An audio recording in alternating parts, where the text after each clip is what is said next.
kolong lalu berurian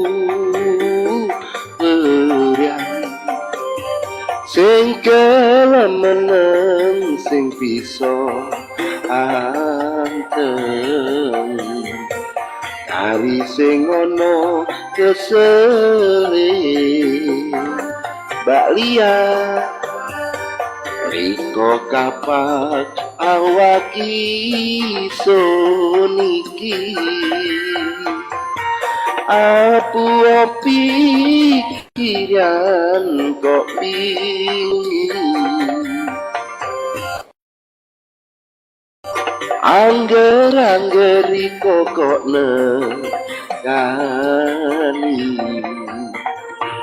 akan sak jerone ngimpi.